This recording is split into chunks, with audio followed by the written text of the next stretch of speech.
You good? I'm bored and hungry. Level start.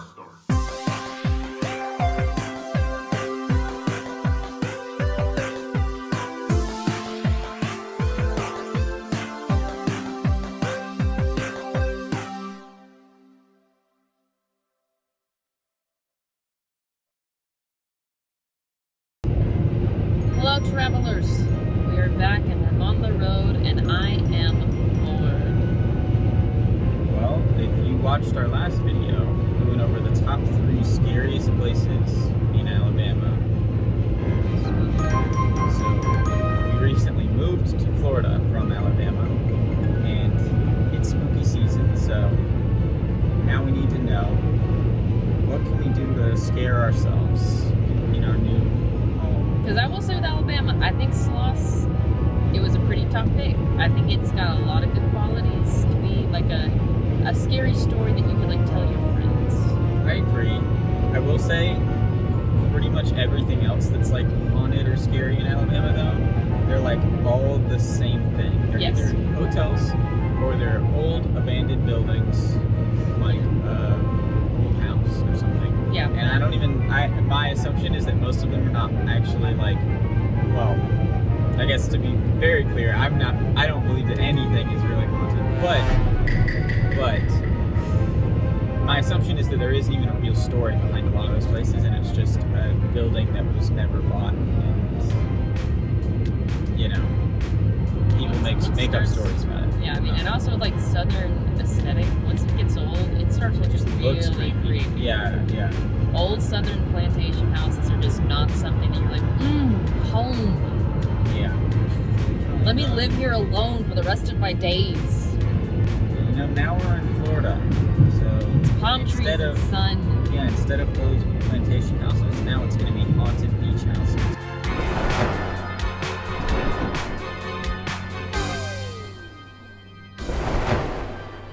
Haunted beach houses. So, let's start off our list at number 3, the Devil's Chair at... Hang on, whoa, we're going in real heavy, real quick. That's what I'm saying. Devil's Chair. That's what I was saying. Sloss is pretty good, but everything else in Alabama is pretty weak. So I think we're taking a slight step up here in Florida. So we're at the Devil's Chair Okay. at Lake Helen Casadaga Cemetery, nestled just off of Interstate 4 between DeLand and Deltona. The charming community of Casadaga is known for its haunted history, especially the so-called Devil's Chair, an allegedly haunted Florida landmark at Lake Helen Casadaga Cemetery. It's a mouthful. According to legend, if you sit in the huge brick chair at midnight, the devil himself will make an appearance. And, this is in parentheses, and if you leave a can of beer on the Devil's Chair, it will reportedly be empty the next morning. A much less interesting, but significantly more plausible story about the origins of the Devil's Chair is that it was simply constructed as a mourning chair, so visitors to the cemetery could sit and pay respects. That's boring. We all know the devil is in that chair. Sipping beer. Yeah, a chair that you sit in that will... It's kind of cool, I guess. The devil himself will appear.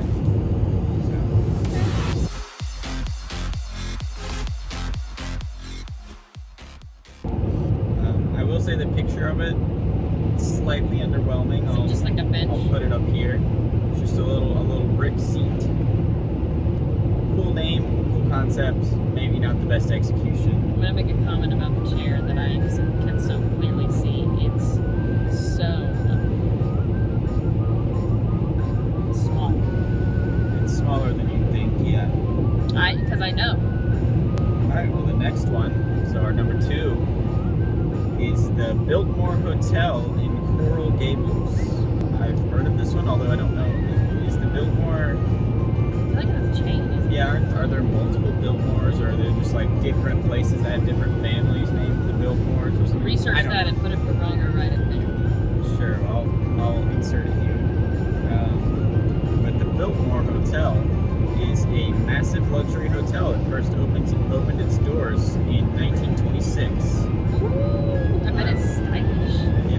served as a military hospital during World War II, a VA hospital after the war, and even the campus of the University of Miami Medical School before reverting back to a luxury hotel in 1987. Guests of the Biltmore during the early years included everyone from President Franklin Delano Roosevelt to gangster Al Scarface Capone. In addition, Johnny Tarzan Weissmuller. Hold on, quick side note, why does everyone have a nickname? Back then, it was cool. Everyone was named Tommy. So you had to come up with a nickname.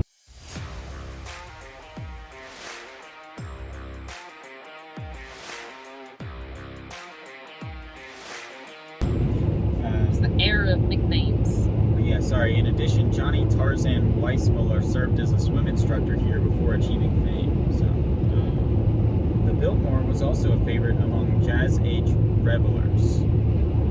Designated a National Historic Landmark in 1996, the Biltmore is considered one of the most haunted hotels in Florida. One of the ghosts reportedly haunting the Biltmore is none other than notorious gangster Thomas Fatty Walsh. Yeah, Fatty. Who was murdered on the 13th floor of the Biltmore over a gambling dispute in 1929. Guests have experienced such phenomena as light switching on and off, elevators taking them to the wrong floors, inexplicable sounds and cryptic messages discovered scrawled on mirrors.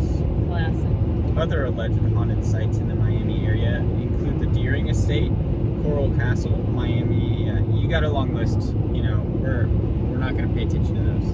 Yeah, they don't count. Again, sorry to bring my skeptic's mind into this, but a hotel from the 1920s having light switching on and off, elevator problems, and weird sounds doesn't sound weird to me. No, it's the ghost. And then the cryptic messages are the only thing that you could be like, what about that? But if your hotel has a reputation for being haunted, I think people are going to write on the walls and the mirrors a little bit, you know, to try and spook each other, so sorry, but and also it's snack time.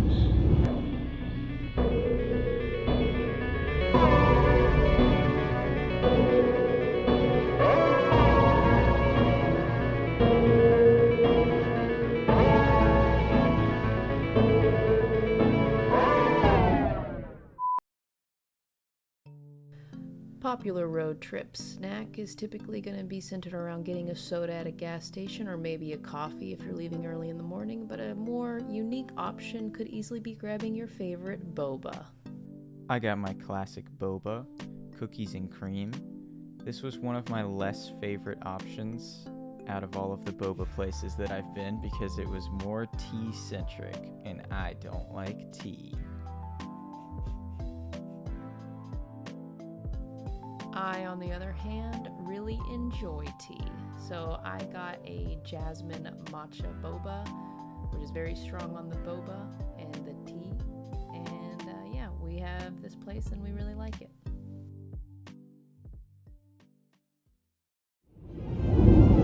Our number one spot on this list is the St. Augustine Lighthouse in St. Augustine. A lighthouse. Haunted beach Right house. off the bat, the picture doesn't look very scary at all. It looks kind of nice, but maybe it'll have a spooky story, so I'll get into it.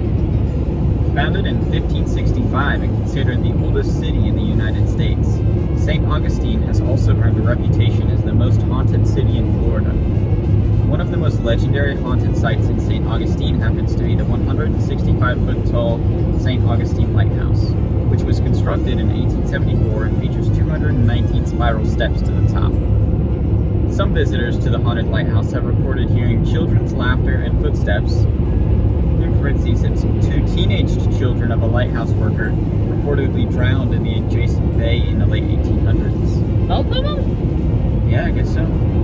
While others have heard mysterious voices, smelled cigar smoke, viewed a shadowy figure at the top of the lighthouse, and or run into the so-called man in blue in the basement of the former lighthouse keeper's house.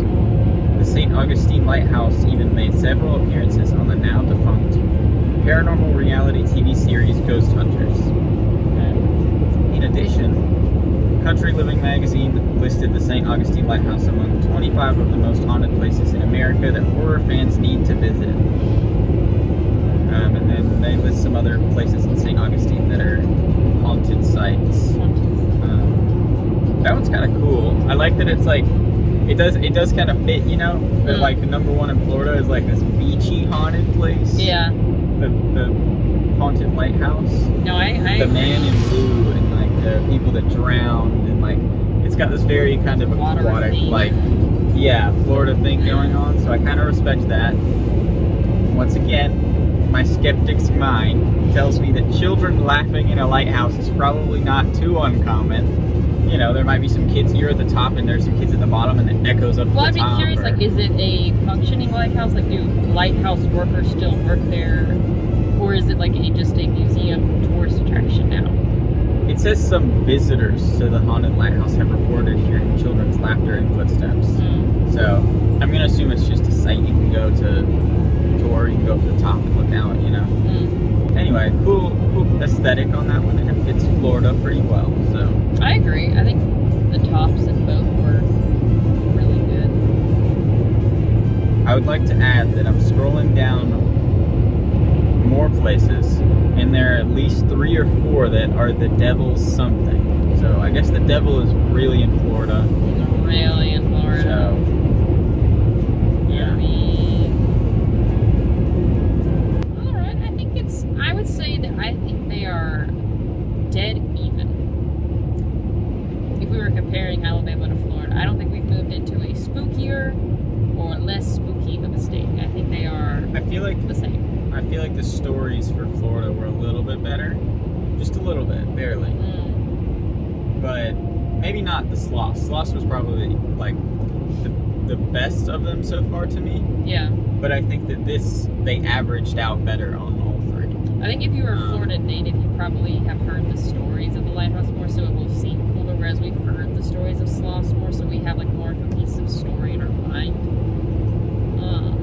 As opposed to an article just being like I bet there's a story about the kids drowning. Yeah, well, and I actually wonder, I feel like if the Biltmore is also pretty famous. Yeah, I feel like the Biltmore went through a lot of phases. I feel like there's a lot more stories than just one dead gangster over a poker deal. Maybe not. And then I just found an alternate source that said that there's the ghost at the lighthouse. Yeah. There's the ghost of Joseph Andrew, the original lighthouse keeper who fell to his death while painting the 165-foot tower. Oh no. And then apparently the story behind the 2 children drowning was Hezekiah Pitty's 2 daughters were playing with a building cart when it broke loose, slid into the nearby bay, drowning them both. Oh my god. Yeah, so apparently they're the ones that are laughing and running. And then Joseph is the one smoking cigars at the top of the lighthouse. Huh. No exact names for the man in blue, but They haven't identified him yet. yeah. He's mysterious. I mean, I like the lighthouse just as much as Sloth. I feel like there's just as much like goodies to like dig around in. I guess that the one kind of flaw with it over Sloss is that it's just one little, like, it's just a lighthouse, where Sloss is like this whole place. It's like a whole facility. It is a whole facility, And they but also make like events out of it. This place, no, I obviously, agree they with don't that. do that. But on the counter of that, I will say I think Sloss only has the one story. I don't think there's multiple ghosts at Sloss. From my understanding, or I'm pretty sure it's just the one story. Maybe so. So I mean, you only have the one ghost you maybe will see. Well, I just think they're equal. I'm calling them equal. all right, we'll say they're equal, so we're just as likely to die in Florida. Yeah, basically true. But farewell, travelers, and don't let the spooky